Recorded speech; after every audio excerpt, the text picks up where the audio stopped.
Tonight from Fernwood, Fernwood Tonight, 30 minutes of very remarkable entertainment, coming to you almost live, with your host for tonight, Mr. Barth Kimball. Tonight, Barth's guest will be the return of baby Irene, who will sing her pampers off, Ms. Linda Berry, who wants to see us all nude, George Ellsworth to tell us why minor injuries are good for children, and Happy Kind and the Mirth Makers. And me, I'm Jerry Hubbard. And now here's your host and mine, Mr. Barth Kimball.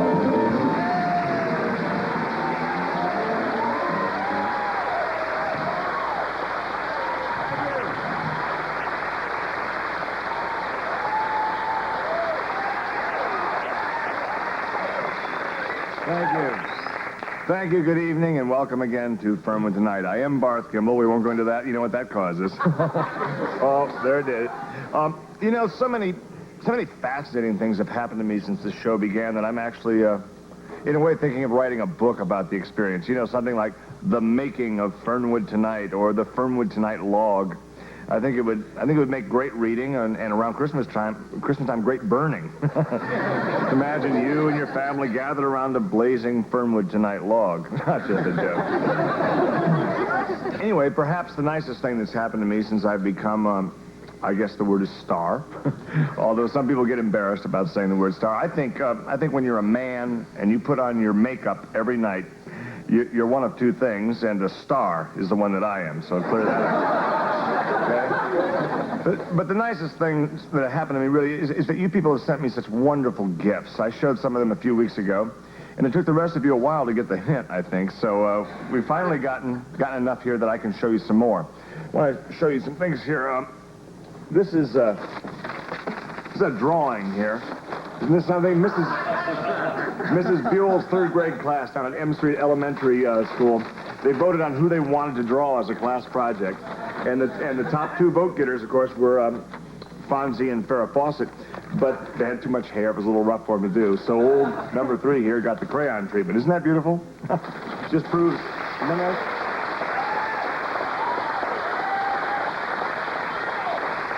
I'd have it framed if it wasn't so darn expensive. I'm glad I didn't grow my hair the way they did. I think that's going to pay off someday. Too bad, Fonz. Too bad, Farrah. And thank you, kids. Put this in a very special place later. Now, also, here's something nice. Mrs. Lucille Gibson up in Fernwood Heights wrote me that she loved the show, but she was disturbed because I never seemed to wear any neckties. So she knitted this one especially for me. What do you think here?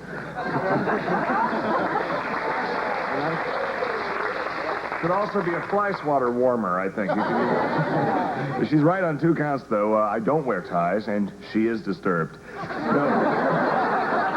Terrible job. No, actually, I don't mean to put the lady down. She obviously put a lot of time and energy and yarn into this thing, and I'm going to try to find something to wear it with. Maybe under a raincoat would look good. Anyway, thank you, Lucille, and who knows, I might even name my guitar after you. Now, finally, from one of those fans who's just too busy to sign their name, something that you don't see too often. They sent me a list of 20 people in America who run the electronic machines that control all of our thoughts. I can't show that to you. It's a part of the deal. But they sent a carbon copy. Anyway, I guess the original's been destroyed for safekeeping. Anyway, thank you, and the next time I get depressed, I'll know who to blame. I want to thank all of you, in fact, for wonderful gifts. Jerry, how are you doing? Oh, not bad. And I was just... Yeah, Jerry Hubbard.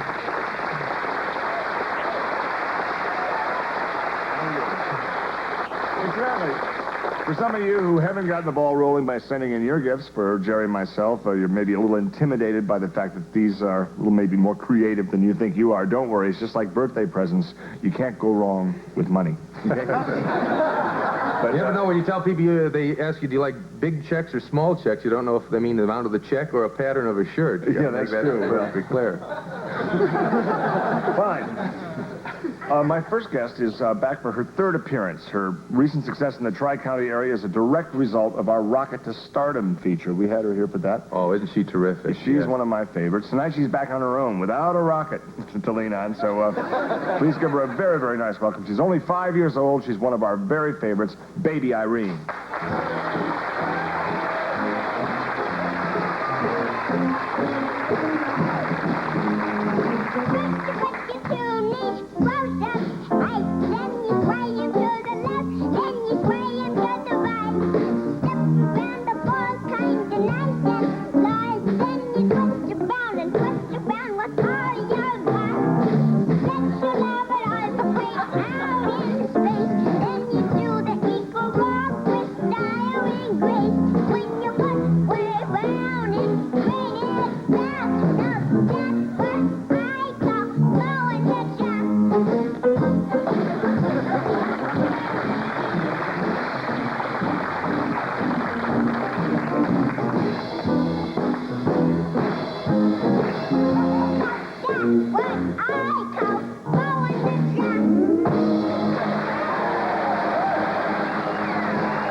Congratulations, another knockout performance here. How are you, Aggie? Fine. That's good. Well, things have been going pretty well for you lately, haven't they, honey? Yes, and I owe it all to you, Bart. Oh. You know, you're my favorite host. You're my favorite co-host, too, Taylor. Well, thank you very much. Isn't that wonderful? You know, we're kind of like a team. Yeah. Yes, well, what's that man's name that has the dummy? Edgar Bergen? Yes, and Charlie McCargo. Right. Bergen, and you remind me of Charlie. Yes, I Yeah. She's only 5. You never know what kids are going to say. Oh, she's so bright. Are you 5, baby Irene? Or really? Boy, she doesn't look a day over about 4 and a half. I know. Takes great care of herself. Sure, that's important to an entertainer, a dancer. Absolutely. What's been happening to you since, obviously, you got some new teeth? Yeah. What else has been happening? Well, I got a commercial for Phil's Fashion Funwear, and I did for the Channel 6 Televon for the feeble. The Telethon for the Feeble. It's a wonderful charity already.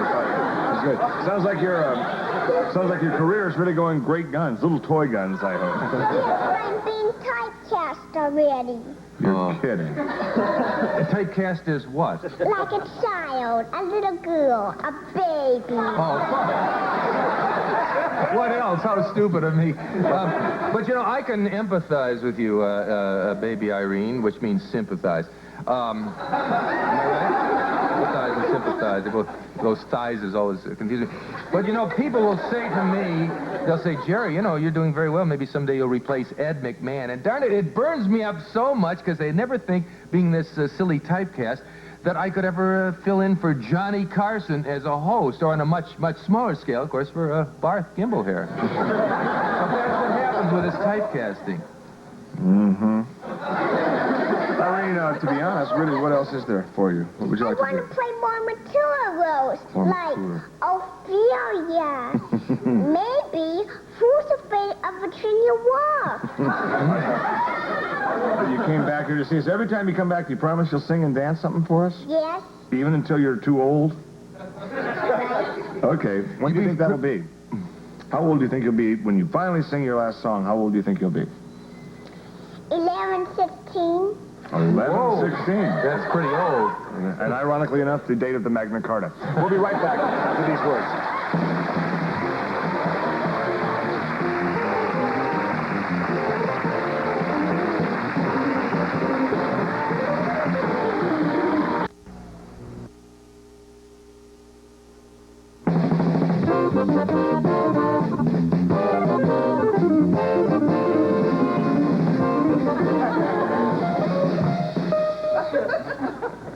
See, anyone under 21, we don't pay them to be on this show. It's just policy. Okay? And lawyers don't scare me. All right, my next guest is the founder of Camp Morningside, which is a nude dude ranch. That just opened last year near Farrington. Please welcome Ms. Linda Berry.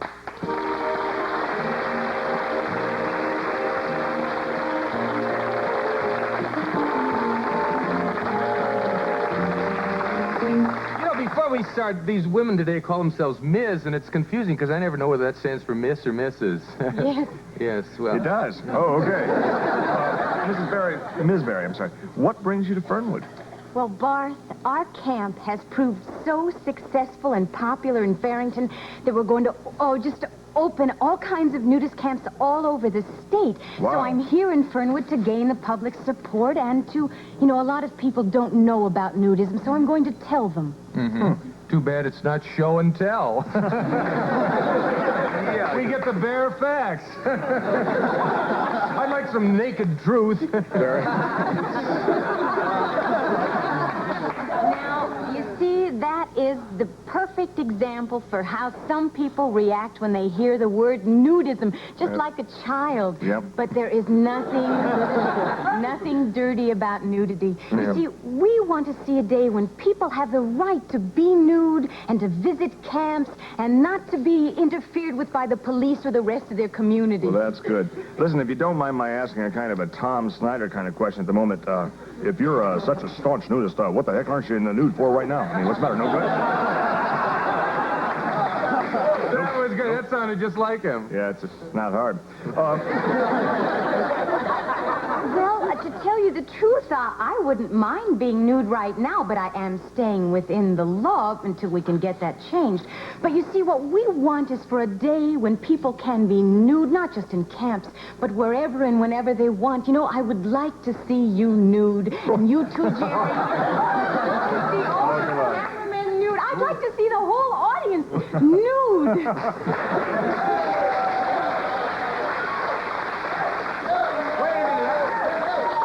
One or two people out there I definitely do not want to see in the news. I think we are, no offense. I have a confession to make. I am actually nude under my clothes. Right now. I do it every night. I just come out here stark naked under these clothes. Oh, that's right. It's kind of a That's how God intended us. It makes me feel a little bit more excited about being here, Get some... Ms. Barry, what about the rights of people who don't want to be nude, though? There are such people. They don't want to look at naked bodies that are, let's say, a little less attractive than I should imagine yours is, and I'm sure mine is. Just where are these nude people going to hang out? Jerry. I mean,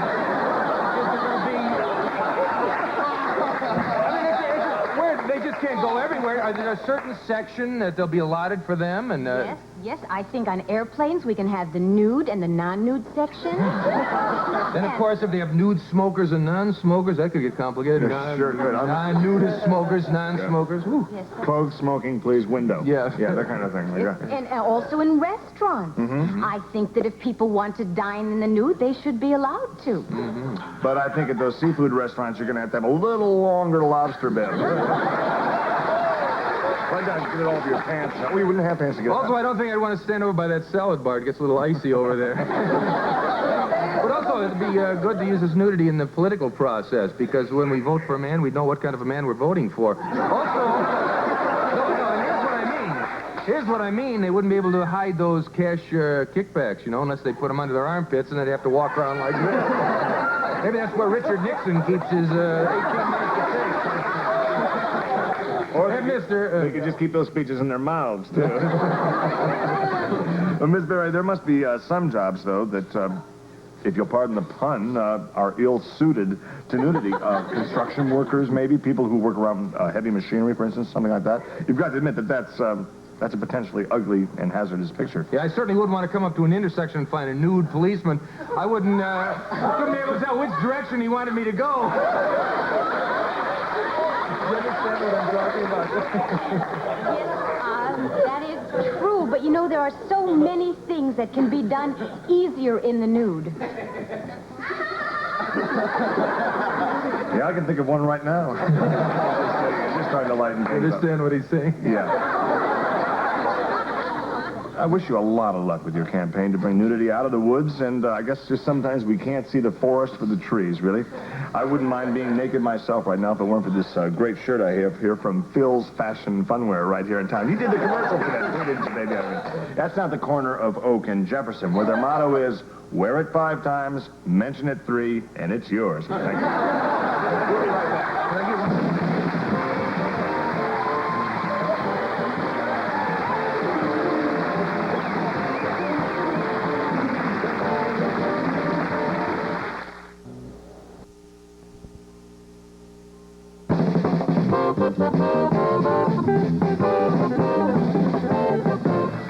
Thank you very much.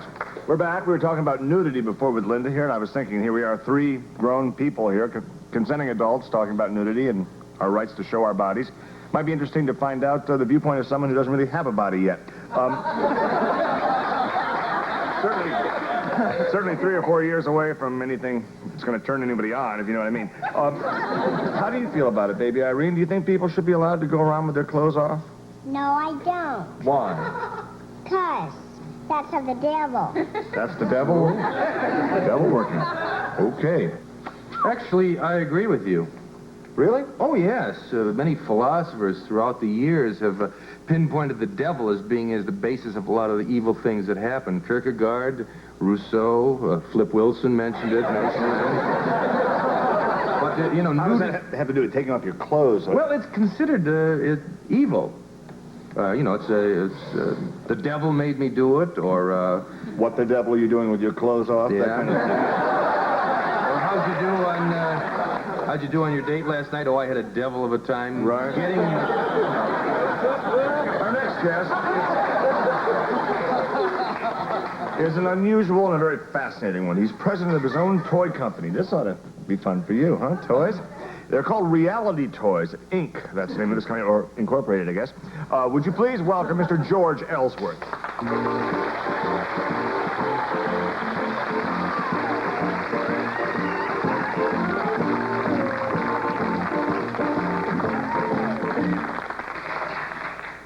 Well, welcome, sir.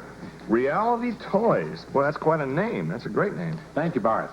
At Reality Toys, we have long been of the opinion that many of the toys manufactured today make it difficult for a child to grow up and face the world as it really exists.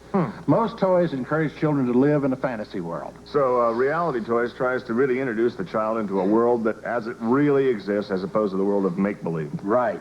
For instance, one of the things a parent buys for a new baby is a mobile that attaches to the crib. Right. Little blue elephants, little pink Oh, there they are. bunnies, and Little cat over so circling overhead. Now, obviously, you can't throw reality at an infant all at once. Right. You have to do it gently. That's why we came up with this. Oh, yeah, boy, now really a kind of realistic spider here. Very nasty-looking black one there.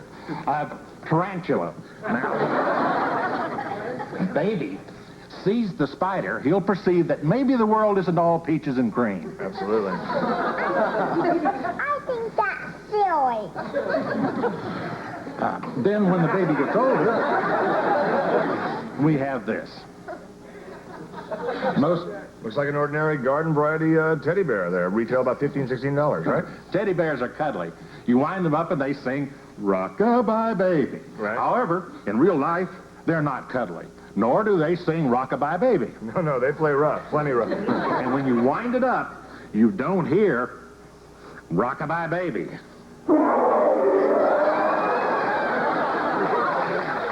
That's a teddy bear I could learn to respect. That's a horrible toy.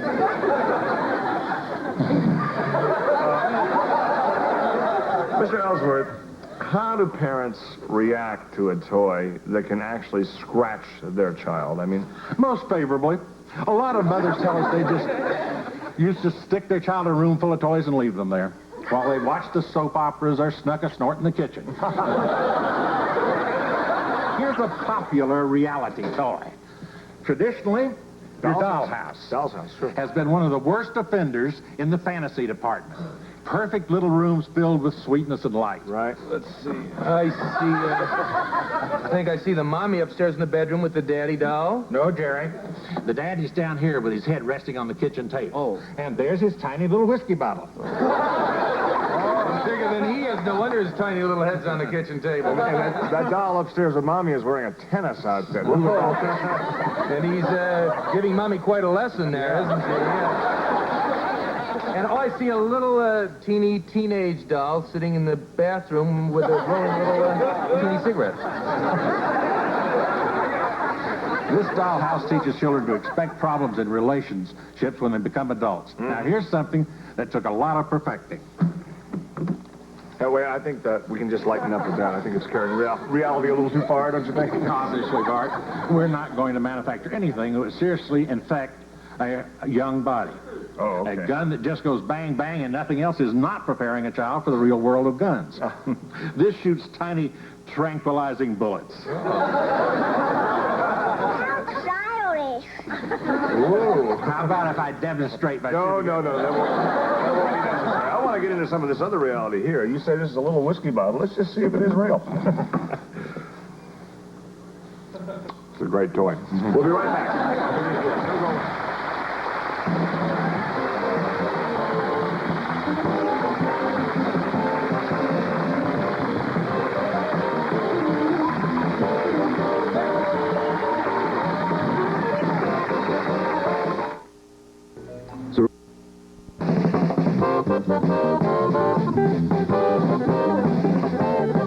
That's Happy Kind, the Mirth Makers, ladies and gentlemen. Aren't they terrific?